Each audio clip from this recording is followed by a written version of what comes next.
राजस्थान कांग्रेस में चल रहे गहलोत पायलट खींचातान के बीच कांग्रेस के नवनियुक्त सह प्रभारी वीरेंद्र सिंह राठौड़ का बड़ा बयान सामने आया है। नियुक्ति के बाद पहली बार जयपुर पहुंचे राठौड़ ने कहा कि मुख्यमंत्री अशोक गहलोत और सचिन पायलट दोनों ही बलशाली नेता है। एक के पास लंबा अनुभव है और दूसरे के पास असीमित ऊर्जा। हमारा सौभाग्य है कि राजस्थान कांग्रेस में अनुभव ऊर्जा दोनों मौजूद है, इसलिए हम दोनों को साथ लेकर चलेंगे। सह प्रभारी राठौड़ ने खासा कोठी में मीडिया से बातचीत में कहा कि हमारे पास ऊर्जावान और एक्सपीरियंस वाले दोनों लीडर है। ये हमारे घर का मामला है, इसे हम घर में बैठकर ही सही करेंगे। राठौड़ ने कहा कि सरकार की उपलब्धियां संगठन के माध्यम से हर गांव तक पहुंचे, यही हमारी कोशिश रहेगी। प्रत्येक राजनीतिक दल बेहतरी के लिए काम करता है। पूरे देश में सबसे बेहतरीन योजनाएं राजस्थान की है, चाहे बात कोरोना की हो या फ्री इलाज योजना की। इस बार एक बार फिर कांग्रेस सरकार रिपीट होगी और बीजेपी का मिथक टूटेगा। फिर राजस्थान में कांग्रेस सरकार बनेगी। राजस्थान देश को दिशा देने का काम कर रहा है और सीएम गहलोत इस मामले में खरे उतर रहे हैं। पिछले बार चुनाव में कांग्रेस से महज 0.5% वोट मार्जिन से पिछड़कर सत्ता से बाहर हुई भाजपा ने इस बार चुनाव जीतने के लिए फुल प्रूफ प्लान तैयार कर लिया है। भाजपा वोटर कनेक्ट पॉलिसी पर काम कर रही है। चुनाव तक राज्य में भाजपा की ओर से अलग अलग अभियान चलाए जाएंगे। डॉक्टर, इंजीनियर और सीए जैसे प्रोफेशनल्स को पार्टी से जोड़ा जाएगा। तो पहली बार महिला वोटर से कनेक्ट के लिए 1000 महिलाओं को दूसरे क्षेत्रों में भेजा जाएगा। भाजपा 1126 मंडल, 8392 शक्ति केंद्र और 51,187 बूथ लेवल पर अपनी टीम खड़ी कर चुकी है और साइबर सेल भी तैयार है सोशल मीडिया पर इस युद्ध को जीतने के लिए। अब वोटर्स को भाजपा से जोड़ने के लिए कार्यकर्ता घर घर पहुंचने की तैयारी में है। संगठन के स्तर पर जो चुनाव संबंधी प्रोग्राम बनाए जा रहे हैं उनमें मुख्य फोकस डॉक्टर, शिक्षक, वकील, इंजीनियर और चार्टेड अकाउंट जैसे प्रोफेशनल लोगों को पार्टी ने अलग अलग सम्मेलन की रणनीति बनाई है। भाजपा प्रबुद्ध वर्ग को कनेक्ट करने में पहले ही जन सक्रिय है। इस वर्ग विशेष पर सक्रिय होने पे पार्टी में प्रदेश स्तर पर प्रबुद्ध जन प्रकोष्ठ भी गठित किया है, जिसके जरिए इन वर्गों में लगातार पेठ बनाने की कोशिश की जा रही है।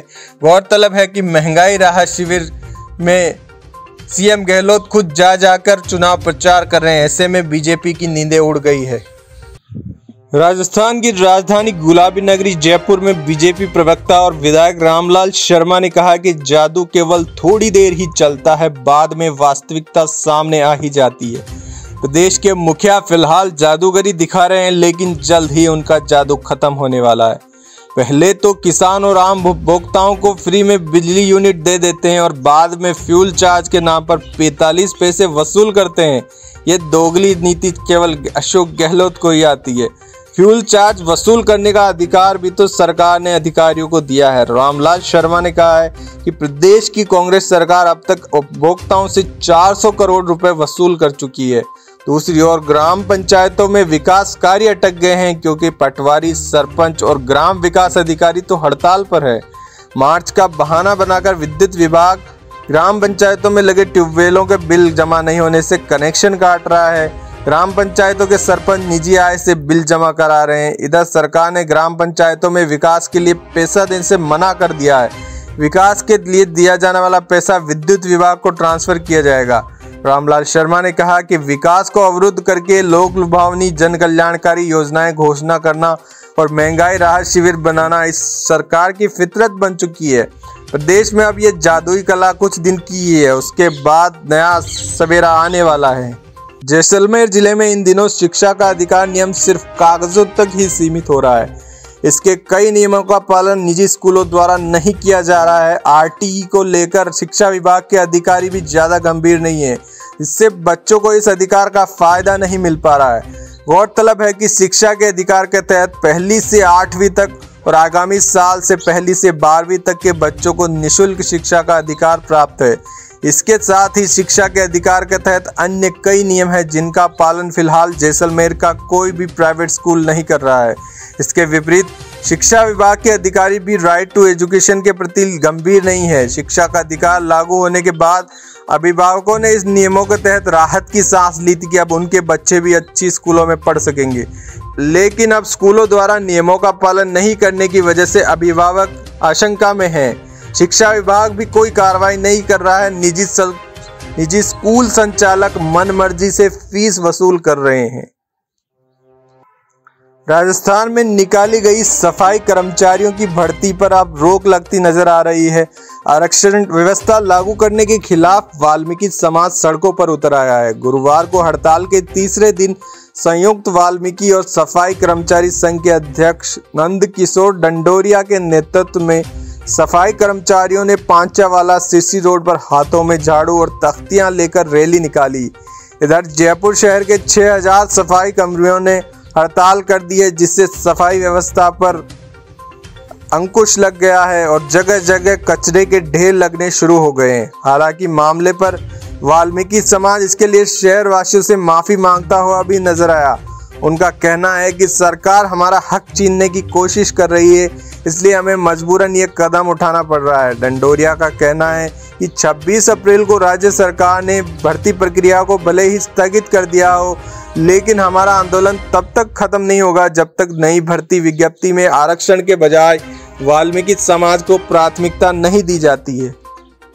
नागौर के मकराना में नए बाईपास स्थित मां आशापुरा होटल पर बीती रात खाना खाने के बाद रुपए मांगने पर होटल मालिक पर पिस्तौल तान देने का मामला सामने आया है, जिस पर होटल मालिक ने बदमाशों पर मकराना थाने में मुकदमा दर्ज करवाया है।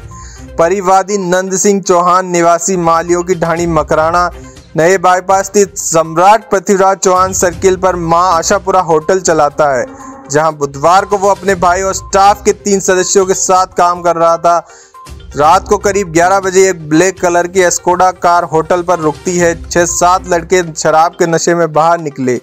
सभी होटल में बैठ गए और खाना खाने लगे। खाना खाने के बाद खाने के बिल के 900 रुपये हुए थे। इस पर हिस्ट्री शीटर अकबरिया समीर भाटी और उसके 4-5 दोस्तों ने उत्पात मचाना शुरू कर दिया।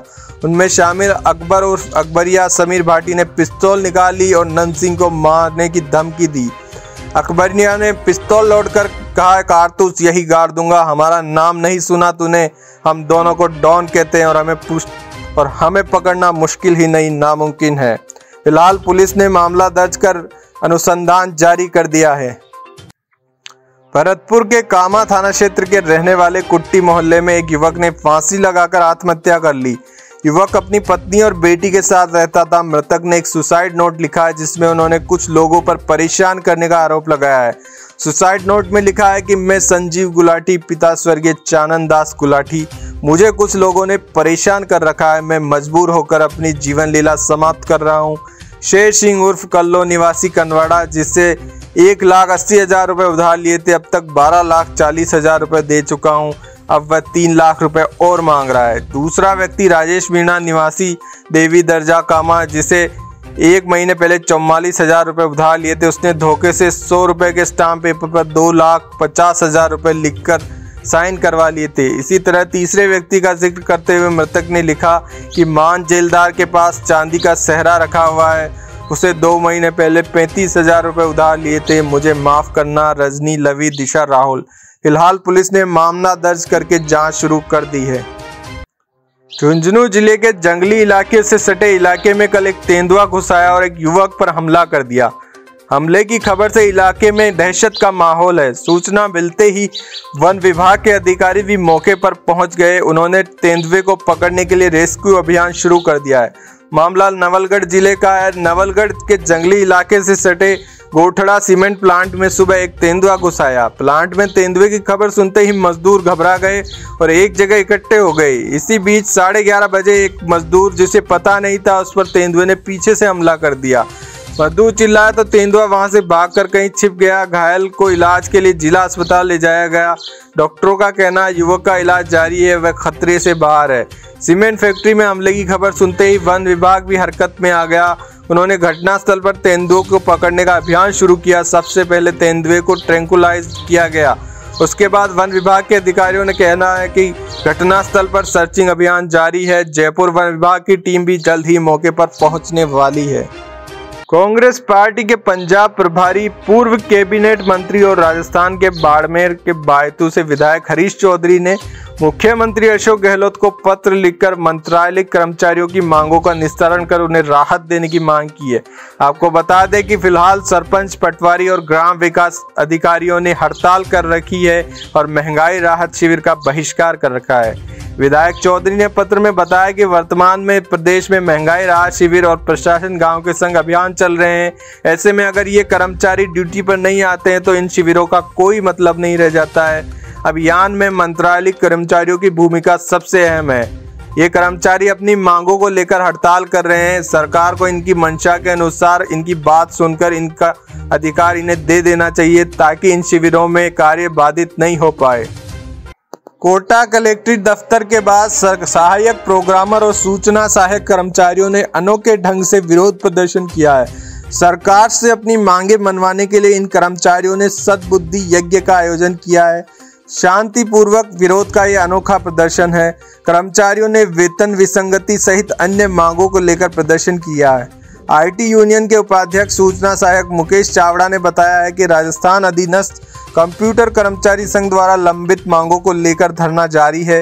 उन्होंने कहा कि मुख्य मांग सूचना सहायक की ग्रेड पे 3600, सहायक प्रोग्रामर की ग्रेड पे 4200 पदों के अनुपात की गई है। आईटी यूनियन के अध्यक्ष श्री चैतन्य कर्ण ने बताया कि कल धरना स्थल पर नुक्कड़ नाटक का मंचन करके सरकार को अपनी मांगों से अवगत कराया जाएगा।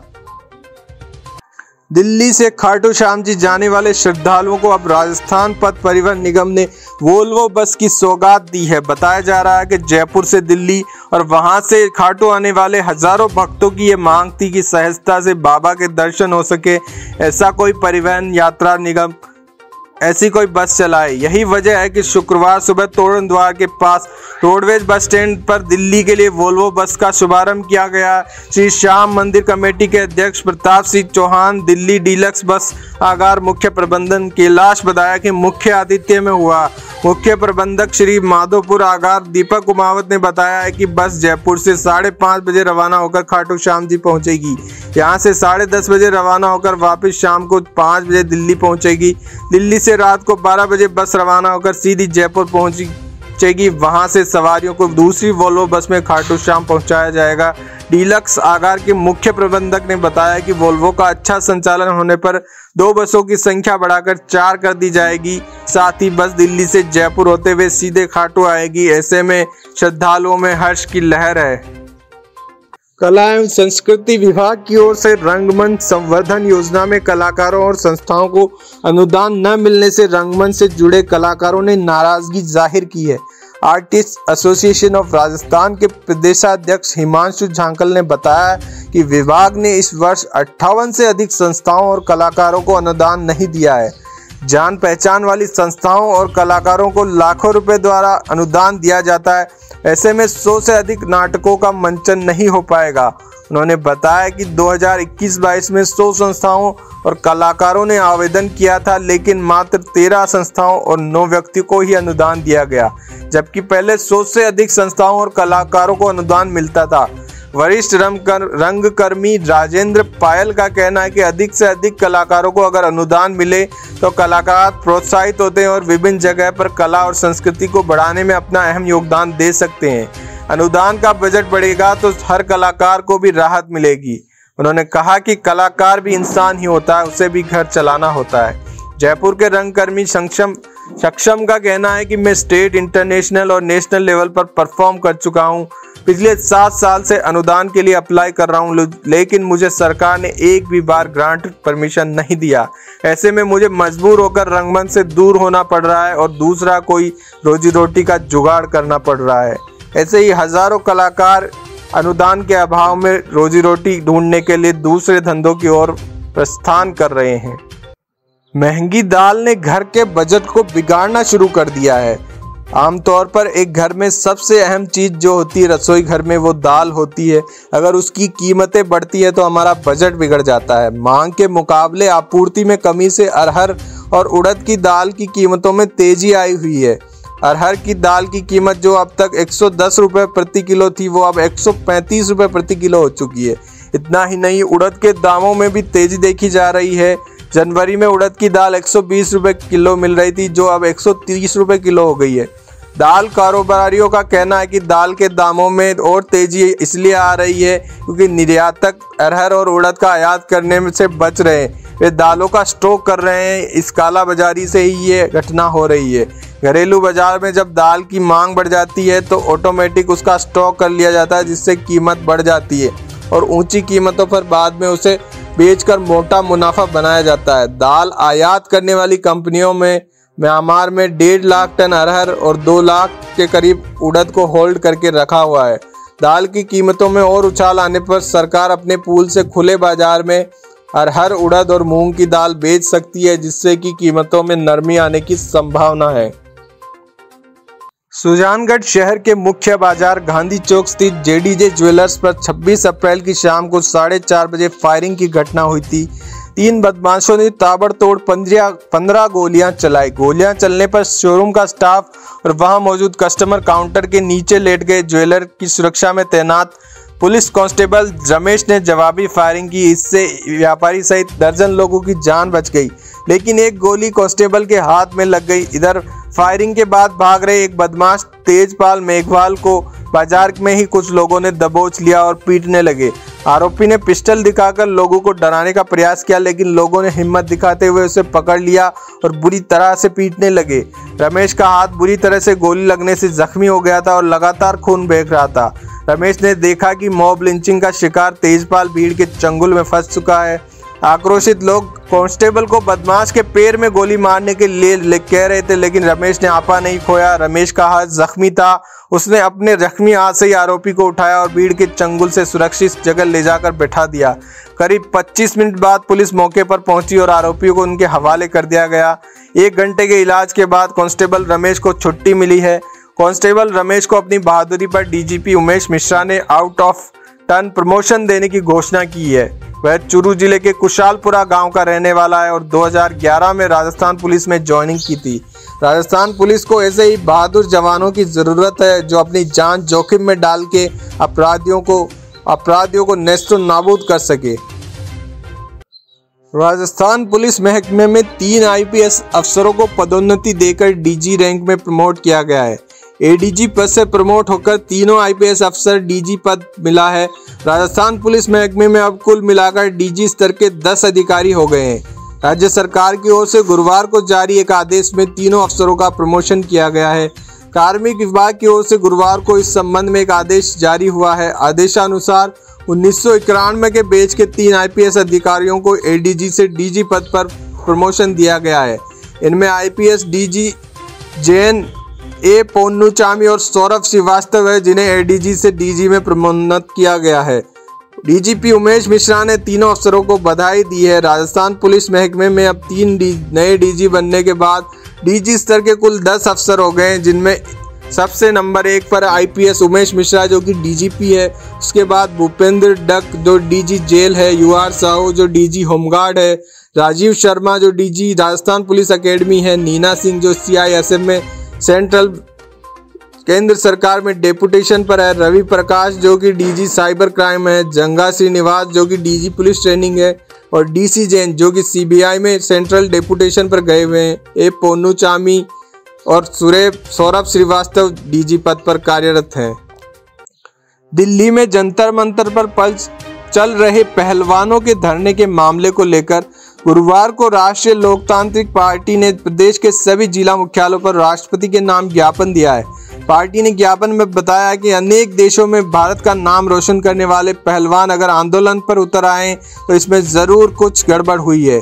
कुश्ती की महिला खिलाड़ियों द्वारा रेसलिंग फेडरेशन ऑफ इंडिया से जुड़े एक पदाधिकारी पर यौन शोषण जैसे गंभीर आरोप लगाए।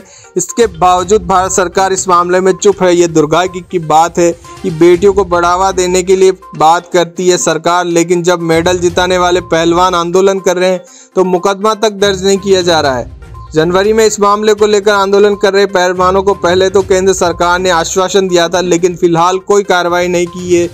नागौर से सांसद और आरएलपी के सुप्रीमो हनुमान बेनीवाल ने कहा कि देश में एक तरफ आज़ादी का अमृत महोत्सव मनाया जा रहा है, दूसरी ओर मेडल जिताने वाली बेटियों के साथ अन्याय हो रहा है। उनकी अभी तक FIR भी दर्ज नहीं की गई है, जो कि बहुत ही दुर्भाग्यपूर्ण है। उन्होंने कहा कि आज मांग रखना लोकतंत्र में सबका अधिकार है, मगर FIR दर्ज नहीं होना ये इंगित करता है कि भाजपा कुश्ती संघ के पदाधिकारियों को बचाने का प्रयास कर रही है। गौरतलब है कि सांसद बेनीवाल ने दिल्ली के जंतर मंतर के धरना स्थल पर पहुंचकर पहलवानों को धरने को समर्थन दिया है। मुख्यमंत्री अशोक गहलोत ने कहा है कि राज्य सरकार द्वारा आमजन को महंगाई से राहत देने के लिए जन कल्याणकारी योजनाओं के संचालन के संसाधन में कोई कमी नहीं आने दी जाएगी। इन दिनों राहत शिविर चल रहे हैं, इनमें आम जनता को राहत मिल रही है। राज्य सरकार की योजनाओं में युवाओं, विद्यार्थियों, किसानों, मजदूरों, बच्चों और महिलाओं का खास ध्यान रखा गया है। उन्होंने कहा कि बढ़ती महंगाई की मार से जनता त्रस्त है और भाजपा सिर्फ बयानबाजी करने में मस्त है, जबकि राज्य सरकार महंगाई राहत कैंप लगाकर महंगाई को दूर करने में व्यस्त है। मुख्यमंत्री गहलोत ने गुरुवार को श्रीगंगानगर के गणेशगढ़ में महंगाई राहत कैंप में आए लाभार्थियों को संबोधित किया। उन्होंने कहा कि इस कैंप के माध्यम से आम जन को महंगाई से राहत मिलेगी, परिवार की बचत भी बढ़ेगी। अब तक आम जन इन कल्याणकारी योजनाओं से दूर था, उसे पता ही नहीं चलता था कि सरकार ने कौन सी योजनाएं चला रखी है। कैंप का मतलब ही यही है कि यहाँ सारे अधिकारी एक ही जगह उपलब्ध हो जाते हैं। महंगाई राहत कैंप का निरीक्षण करते हुए गहलोत ने लाभार्थियों से बातचीत भी की और उन्हें मुख्यमंत्री गारंटी कार्ड भी सौंपे। गहलोत ने कहा कि देश के संविधान निर्माताओं ने मतदान का अधिकार देकर जनता को लोकतंत्र में सर्वोपरि बनाया है, इसीलिए हमें चाहिए कि हम जनता की सेवा करते रहें।